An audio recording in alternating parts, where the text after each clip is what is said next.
ဆိုဗီယက်စားဖို့မှုတယောက်ဟာစစ်သားတွေအတွက်အစားအသောက်ပြင်ဆင်ချက်ပြုတ်နေခဲ့ပါတယ်။အဲ့ဒီအချိန်မှာပဲလှမ်းကနေဂျာမန်တင့်ကားတစ်စီးမောင်းနေလာတာကိုလှမ်းမြင်လိုက်ရတယ်။ရန်သူတင့်ကားဆိုတာချက်ချင်းရိပ်မိသွားတဲ့အတွက်သူဟာကိုအမြန်ပဲဝှက်လိုက်ပါတော့တယ်။တင့်ကားကတော့ဘာပြစ်မှတ်ကိုမှတိတိကျကျမမြင်ရပဲရှောက်ပြီးရန်တမ်းပစ်ခတ်နေခဲ့ပါတာ။မကြခင်မှာပဲအဲ့ဒီတင့်ကားဟာသူ့ရဲ့ကွင်းပြင်ချက်ပြုတ်ရေးစခန်းကိုဝင်တိုက်မိပြီးချက်ပြုတ်ထားသမျှအစားအသောက်တွေအကုန်လုံးပျက်စီးဆုံးရှုံးသွားခဲ့ရပါတယ်။ဒါကိုမြင်လိုက်ရတဲ့စားဖို့မှုဟာဒေါသအလိမ့်လိမ့်ထွက်သွားပါတော့တယ်။ဘာမှမစင်စားတော့ပဲအနီးနားကပစုံတလက်ကိုကောက်ကိုင်းပြီးတင့်ကားပေါ်ကိုတန်းတက်သွားခဲ့ပါတယ်။ပြီးတော့အော်ဟစ်ဆေးဆိုပြီးတင့်ကားကိုပစုံနဲ့တရက်ဆက်ထုနာပါတော့တယ်။တင့်ကားတွေကဂျာမန်စစ်သားတွေဟာလှန့်ဖြန့်သွားပြီးအထဲမှာပဲအောင်းနေကြတယ်။သူတို့ကတရက်ဆက်ပြန်လေပြစ်ခတ်ပြီးမယ်လေအပြင်ကစားဖို့မှုကိုဘာမှမလုပ်နိုင်ခဲ့ပါဘူး။စားဖို့မှုကတင့်ကားပေါ်ကစက်တနက်စီကိုတက်သွားပြီးပစုံနဲ့ထပ်ထုတာတယ်။စက်တနက်ပြောင်းဝါဟာအဆက်မပြတ်ပြစ်ခတ်ထားလို့အပူဝင်ကဲနေတဲ့အတွက်သူထုလိုက်တဲ့အခါမှာကူးညွတ်သွားခဲ့ပါတယ်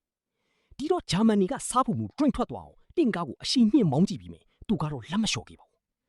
။နောက်ဆုံးမှာစားဖို့မှုဟာသူ့အင်ကြီးကိုစုပ်ဖြဲပြီးတင့်ကားရဲ့ပတ်ဝန်းကျင်ကြည့်မှန်ပရင်ကိုဖုံးအုပ်ပစ်လိုက်ပါတယ်။ဒါကြောင့်အတွင်းကစစ်သားတွေဟာအပြင်ကိုဘာမှမမြင်ရပဲမျက်စိကန်းသလိုဖြစ်သွားခဲ့ရတယ်။လမ်းကြောင်းပျောက်သွားတဲ့တင့်ကားဟာ